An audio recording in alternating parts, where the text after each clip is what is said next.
Mboti balandi nyonso ya émission Plateau Universel bakuma mulisusu lelo tozana bino kolobela bino ba actualité oyo ezoleka na mboka na biso République démocratique du Congo.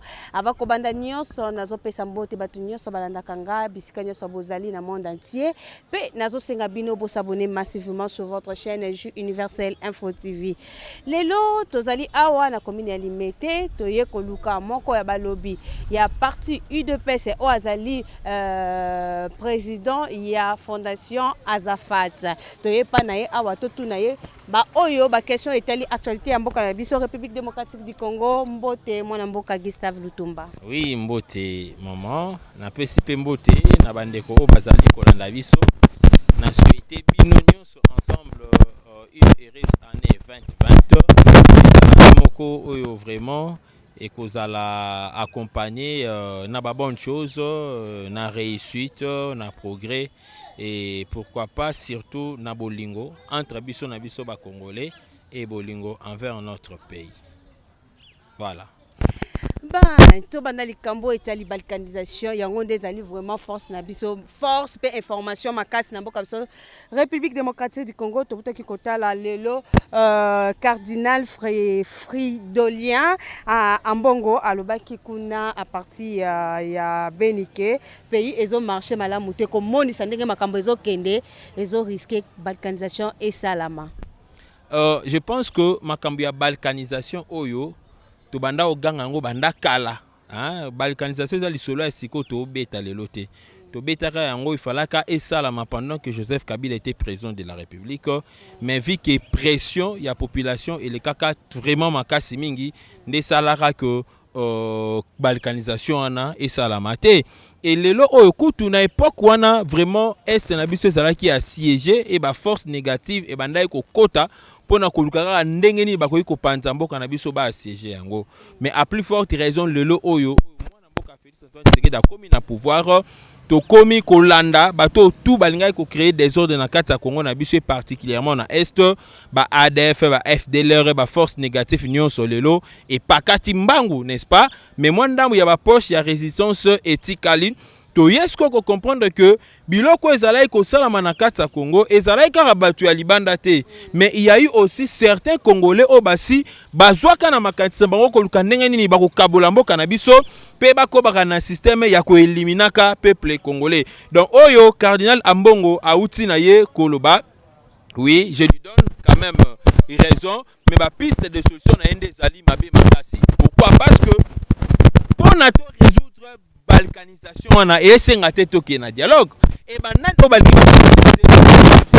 force négative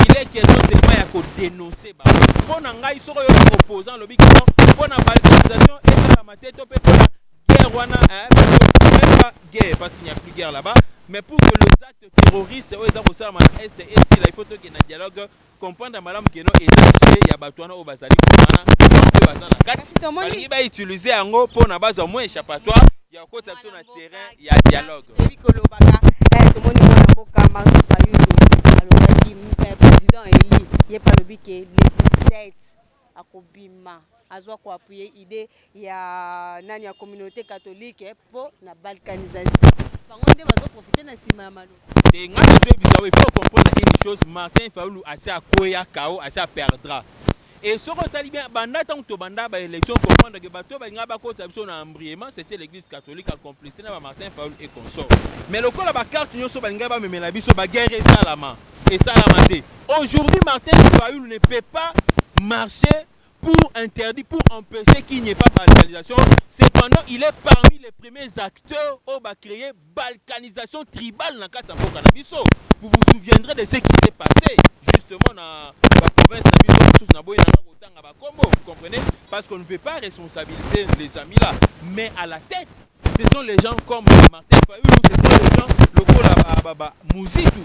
En écoute dans la 4 province mususu et ce qui est là suite ya makambo eza ko sala makuna na est Martin Fayulu que non il va marcher pour la soutenir idée ya cardinal Ambongo oyo asengi na président de la République asala moko ata ya concertation nationale ngana otu na concertation nationale eza mpona kobengisa batu oyo bazoboma batu to pe les terroristes là ou soit pour convoquer la classe politique. S'il faudrait convoquer la classe politique, c'est que certaines personnes dans la classe politique basent en connivence na batouana. Donc tant bengisa bango autour ya table basololi nde baroyebisa batu na bango na bochana c'est non, on ne peut pas accepter. Cette fois-ci, on va frapper jusqu'au bon, jusque plutôt au bout. Le la kaka FARDC a lobby que tosengi na certaines couches ya population ba se désolidariser na batu oyo ba osalaka babuzo ba na kati ya mboka.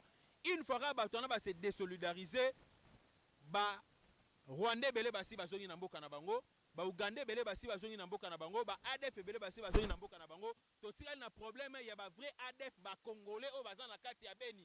O na moya rofanda bo lokola congolais na butu bimi kuluna ya Beni, kuluna ya ASA ya machete to benga ba kuluna. Do ba kuluna o ya Beni to benga ba ADF. Donc bangonde il faut to sila na ba na ndenge moko ya kosakana te. Je rejette avec toute énergie la pensée là ya koloba kenon tokende na dialogue to pe na concertation nationale pour na kosilisa makambo eza kosala makuna na est. Moi je ne suis pas d'accord avec ça. Du moins ceux qui Martin Fayulu va marcher à marcher na ye.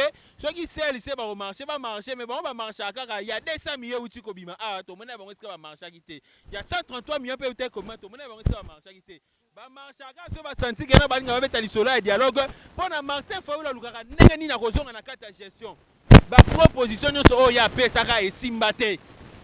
Yango nanga na lobby Martin Fayulu a commencé le 17 pour na côté de la balkanisation lokola musique alobaki que FARDC azama kasité bisope la population congolaise les associations et les mouvements oyo kozala chapeauté aussi na ba parlementaire debout les 16 bisope toza na marche de soutien na FARDC.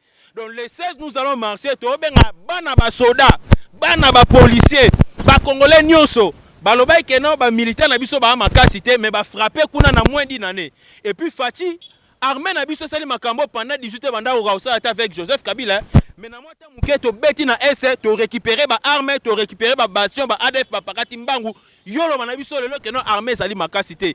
Les 16 ba congolais nyonso na ba na militaire na ba soda ba mouvement na ba parlementaire to ko sala marche pour na ko soutenir FARDC na Gustave Lutombo le vipe mingi na likambo balikanisation tandis que tozomona na ngambu ya coalition cash FCC mbilinga ezali pe tomoni bana ya bato na ngambu ya PPRD to FCC bazosala ba projection ba réunion ya cap de pes molali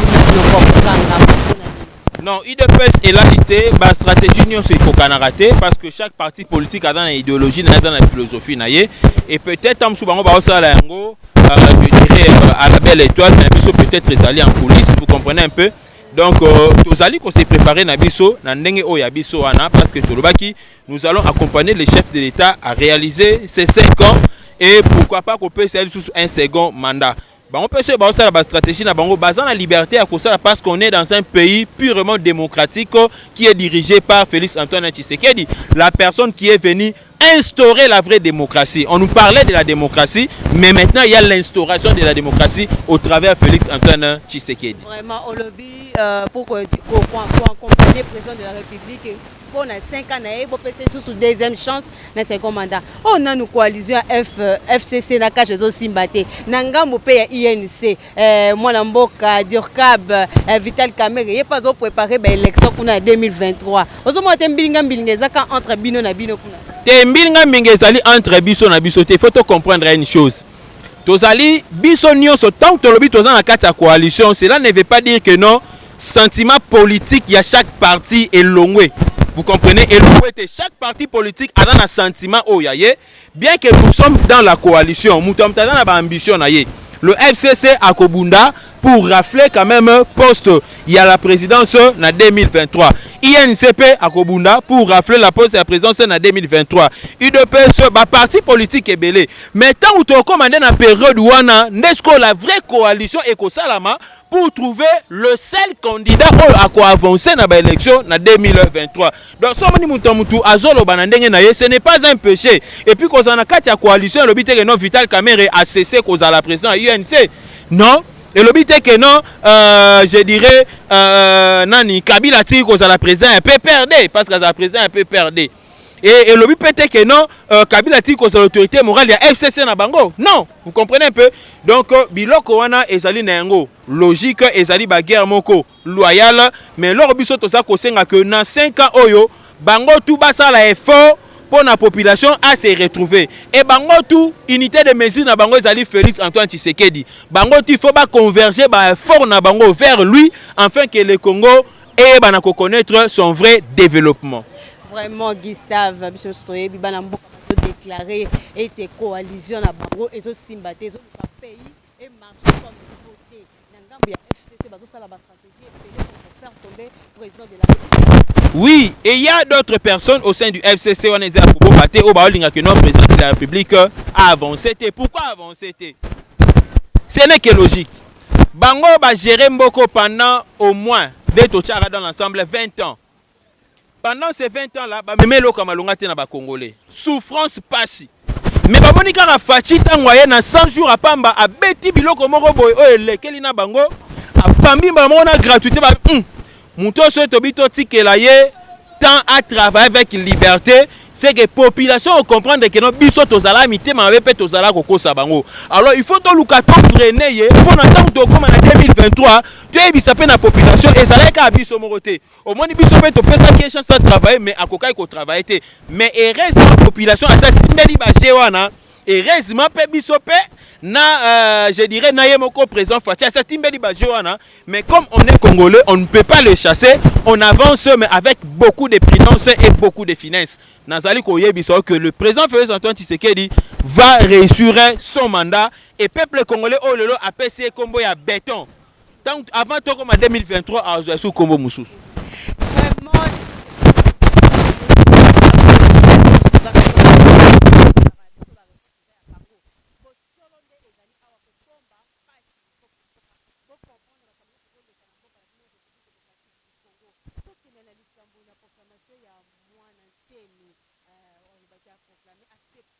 à se proclamer président de la République. Il fait à lobby clair que il y a pouvoir, il y a Félix Azo Sepela Nangote pour Makamba Malonga et ça que il y a Zana moi Namboka sénateur avec Joseph Kabila. Il y a Kondima Kaye.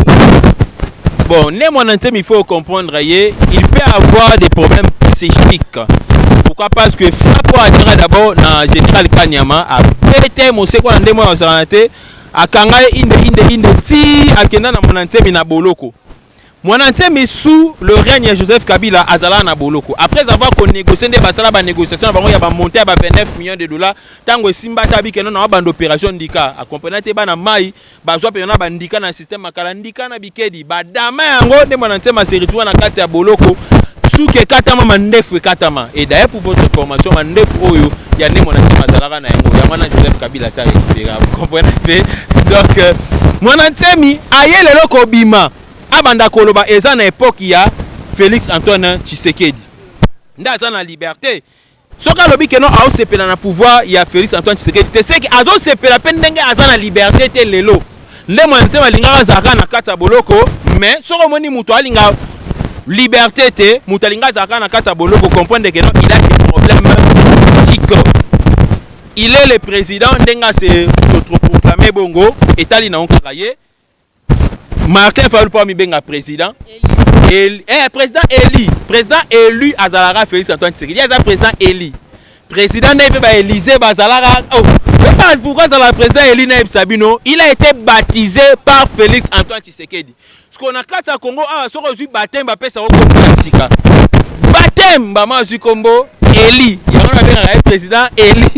Mais le président élu Azara Moko Félix Antoine Tshisekedi. Donc je peux dire que ne mon antemi akoba na ba aventure na ye et ça ba carte o bango ba beta pour chercher comment ko déstabiliser mboka mais ba congolais ba comprendre dernièrement ba buso ba utai ko sala na bandundu ya tout matubwana na mutu nende ba wela ba basi banini vous comprenez kuna na ba Congo plutôt vous voyez ndenge elingaki et même moi avant moko boye mais bana Congo central ba ko comprendre que non bato balingi ba voler biso rien tokeka na logique ndenge tokende na yango ndo monima kimia ezali. Donc ce mutalinga a créé peut-être insécurité na kati ya mboka na biso, a créé trouble na kati ya mboka na biso. To aloba biloko moko be pona tango ba okanga ye eloba ke non président Félix liberté d'expression ezate démocratie ezate non. Bango nde ba confondre makambo. Mais biso tolobaki ndenge président lobaki ne faites pas de moi un dictateur et je demande aussi à la justice de faire son travail. Justice est ça musala na yango. Soyi bakangi yo kobela président Félix Antoine Tshisekedi te. Ba o ba chaka ba mbanga banda otamba na ba Martin Fayulu ba fingi. Lelo ba na boloko te. Martin Fayulu est-ce qu'a signé décret moko ba bimisa bango. Ba lisusu lisanga bonganga zaki clair kolobake pays ezo tambola kaka ndenge moko na régime akala. Ndenge ya déclaraki que président a fongola misu mboka ezo tambola bien te ba convoquer kuna na cour d'appel. Ndenge moko lisusu mwana nsemi na par rapport à la déclaration à mon intime, état de droit et années. Lisanga bonganga loba te que non mboka etambola bien te. Ceux qui ba kenda ko accuser c'est parce que loba que non na Congo na biso nous avons 3 présidents. Voilà. Et puis à citer pe combat ba président là cependant la constitution na cour constitutionnelle ne reconnaît qu'un seul président na kati ya mboka na biso ne ba benga ke pona ko se justifier kuna au moins tambola bien te ngwana ba na classe ba otanga balana ba télévision afanda ki biloko oyo lisanga bonganga lobi akanisa ngo eza solo ake kuna na classe ba poser interrogation abikena nous avons 3 présidents à juge 0. Vous comprenez un peu ezali ko sacrifier ba na classe nde ba interpella qui est asamba na ndenga za ko samba. L'état de droit c'est quoi d'abord? L'état de droit, j'arrive. Par rapport, il y a déclaration, il y a Mwanantemi. Mwanantemi a évité que notre constitution ainsi que la cour constitutionnelle. La constitution a d'abord consacrer un seul président, où il a gagné l'élection, où il a je dirais, installé, publié d'abord et puis installé officiellement ce qui a été fait. Maintenant, sur le plan juridique, sur le plan des droits, la Cour constitutionnelle a certifié que le seul président au monde entier est reconnu dans la République du Congo na kombo ya Félix Antoine Tshisekedi. Tangu lelo oyo ne mwanantie mazali ko se trop proclamé président de la République. C'est une infraction grave. C'est une violation de notre constitution. Vous voyez, c'est une insulte. Et sur le plan démocratique, tozo mata. Ba question c'est belé au répondre vraiment na likambo oyo ya Mukuna. Tomoni évêque Mukuna asengi ba pasteur nyonso ba sangana na likambo etali constitution FCC cash bobi misela bango ko place bosinya ki wapi. Yango ezolakisa ke bino bato bozo diriger mboka poto yoza na UDPS eza parti au pouvoir. Bombe la peuple congolais ba secret mususu to place bosinya ki ba accord na bino. Non. Bomba ba secrétaire. Je pense que accord wana ezalaka lu et les cas à la télévision. Vous comprenez? Accord c'était faux et archi faux. Accord et pour ça la matango équipe il a cash et que okutana équipe ekutani plutôt na équipe il y a FCC sous la coordination Nangambo tozaki na Nemin Mulana Nangambo tozaki na Jean-Marc Kabunda. Ba travailler ensemble et puis ba résolution na ezalaki brandi en public. Ezalaki loko moko ya robombana te. Comprenez un peu? Et kokai ko sala mabongo pourquoi? C'est parce que après les élections, on a constaté que le parti au pouvoir, la plateforme qui a gagné les élections n'avait pas obtenu la majorité parlementaire. Pour ne pas léser, je dirais, la constitution, biso to respecter la constitution, to respecter PKK, na volonté, il y a peuple qui a voté, na boulou yeke, na lobaka yango, moi j'étais supervision à niveau ya Tchangu. Na yebi batungu cité même Jangoy. Comprenez? Jango Aza candidat FCC. Nous j'étais dans l'émission na biso kolobela o etali action ya caméra na fête ya mwana ya mariage ya fils ya James Kabarebe. Copé ça 300 vaches vraiment. Tant que awa na République démocratique du Congo ba te belé ba fêter te bana mboka ba yimi première année. Premier pouvoir, il y a président, première année à souffrance, il y a des difficultés faites, ça va fêter bien. Attends qu'on peut savoir étape pour une réaction. Naina parlé d'abord comme un homme rationnel, n'a pas sentiment à part. Au moins les lois tobito télé mais la vitale caméra répond à pesi ba à sali cadeau na mutu abali. C'est que biso tout en noté mais na ba salle nyon sur un mariage, ba salle de fête. Parce que mutenga kota na cadeau tobi ko pesa cadeau te pesa to kabola ngo pour Antoine Nzala na kata Congo. on est à premier aspect. Donc akei na loko la muto azalaki invité na fête a même cadeau selon yé. A moni que no ba invité na pays mususu ezali pays na biso te. Il était quand même un invité de marque. Viron na ye na kati ya mboka na biso. Même dans son passé, il a été le président de l'Assemblée nationale. Ne amema ki ba présent wana. Donc na angle wana nga na mona nga mabete. Wana exagéré. Ado ya mutu ko pesa exagéré. Ne bo ba ba pesa ba diamana ba oh. Et dépendre na bozu ya mutu. Vital Kamerhe atali si quand même que no azana bozu na ye après si soki 300 vaches ndenge outi ko ebisa biso. Ado asalaki na Congo te poani. Te nazo kende. Vache wana ko kende ko pesa. Nyango mabete. Ba monango vraiment mabe pourquoi Vital Kamerhe d'abord aza directeur ya cabinet en chef de l'État a ko kende na ngambu kuna akende ko pesa 30 vaches. C'est pendant biso na batwana ba ADF ba FDLR ba okota ba obomaka biso. Donc na esika na peuple congolais moni yango mabe. Mais lo comme ce ezali nini que biso toza pe na mwa banzala tolekisi mwa bampiaka même d'une manière symbolique.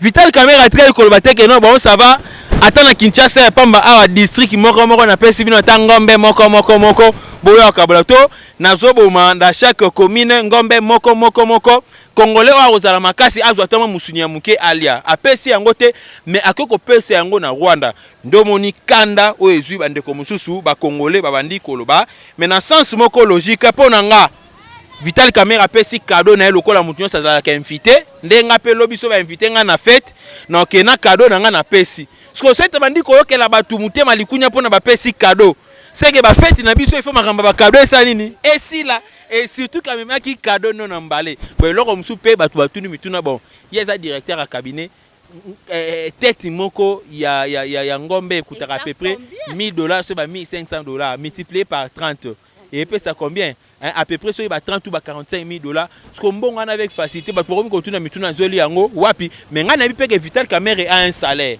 comprenez un peu donc il a un salaire bon Kamerhe yo moko justifier mituna o voilà vraiment tu retournes en UNC il y a plateau universel pour passer la réponse na oyo etali d'autres chité déjà na émission na biso il y a plateau universel mutuna nanga suka et pas ya Gustave na Mukuse président Lobaki 2020 ezali année ya action mais action yango to moni lelo na Inikine ba étudiants parce qui marche par rapport il y a ba frais académiques et comme exagéré ba matisi lisusu passe wana soki mboka na nous otambola bien te mbongo ezo mona na te lelo ba football et betami na Inikine réaction na merci beaucoup moi je crois que ceux qui matisi tant mususu ba frais académiques ndongo uti koloba wana et que ba coup de balle et betami na Inikine ils ont la responsabilité, il y a ministre, n'est-ce pas, il y a issu, il y a enseignement supérieur universitaire, ils ont la responsabilité, le chef de l'État, voire même le gouvernement, même il y a mon ministre, à ce moment que non, il faut revoir à la baisse la frise académique. Et là aussi, et que les étudiants vont revendiquer, par exemple, c'est une année des actions 2020, ils ont raté une action que nous faisons là. Non, ils allaient une action que nos populations peuvent recommander que nos macarones à réagir, les étudiants à réagir les lots. Mais on a limité que les matisi frise académique, je crois peut-être que non, et balanindete par rapport au travail que nous fallait quitter. Ça va quitter si on vraiment pour monter, n'engue pas bazalaki pour s'attendre. Voilà. Mot de la fin par rapport à tant que cordon ou président et association Azafat. Merci beaucoup. En qualité d'abord, il y a coordonnateur principal de Azafat. Le président Fils Tshisekedi tout soutenir toujours. Au Balinga Congolais tout soutenir et puis au Balinga Kozala partenaire ou comme partenaire. Bon ben Gabiso na plus 243 89 457 33 88. Plus 243 989 703 à la fin. Sur le numéro nous sommes au Kozobiso, OP Balinga Gustave Lutumba, problème insalité. Mais Nathalie de Kobeta, c'était dans le but que nous laissons l'appel na ba combattants, nous sommes basés à Libanda. Nous allons organiser une grande marche, il y a qu'à soutenir les militaires, na biso ba FARDC.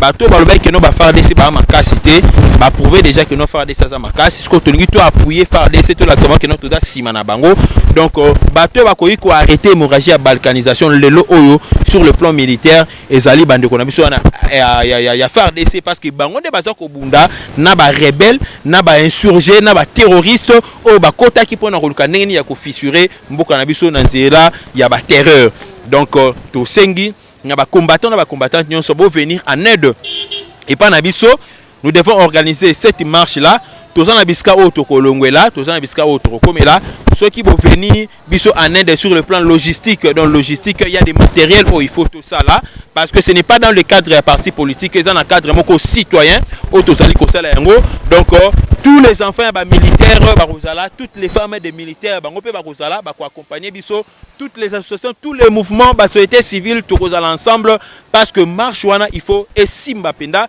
total sana banguna que nous sommes derrière FARDC et puis FARDC sika pe akofanda à comprendre que non population azotali langai parce que ceux ngana bundité en tout cas moi makamsu sa malonga et salama ezate coup de chapeau na bande union so balandi biso bolingo ezala na kati na biso vraiment ebele makasi. Le Congo ne sera jamais balkanisé yope ozongo balkanisé mboka na biso sur le plan tribal to biso stop à la balkanisation. Nous soutenons notre FARDC pour na bangonde mapinga ya makasi mais na lancer sous appel moko que nous avons déjà lancé une chanson sur terrain oyo ezali likambo ya béton na kati na ngwana ezana makambo belé tolobi na kati pona ko ramener population à comprendre déjà les chefs de l'état assis à Sali et puis nini o biso to sengeli ko sala pona ko aider chef de l'état mais ça na danse moko ezobi na kati danse on comme na yango saut de mouton. Merci beaucoup to comme na suka émission na biso na sa ko remercier batu nyonso ba soutenir kanga je suis derrière la caméra mais c'est elonga na ebelonga te mo pandisa ya solo moto avandisi politique ipe ko panza politique ya mboka na biso République démocratique du Congo na pesi merci na ba diaspora nyonso bazo soutenir nga de loin o bazo komelanga à travers ba message pe ba action na bango. Merci beaucoup biskene so bozali nazo senga la batu nyonso bo s'abonner massivement sur votre chaîne Jeu Universel Info TV na sengi message ya suka na émission ezalaka kaka ke koyebisa papa moto ya République démocratique du Congo, président de la République Fachi Béton que papa le peuple d'abord yoka maloba ya peuple yoka voix ya peuple nde mboke kokende liboso tomonani na numéro oyo ekoya bye.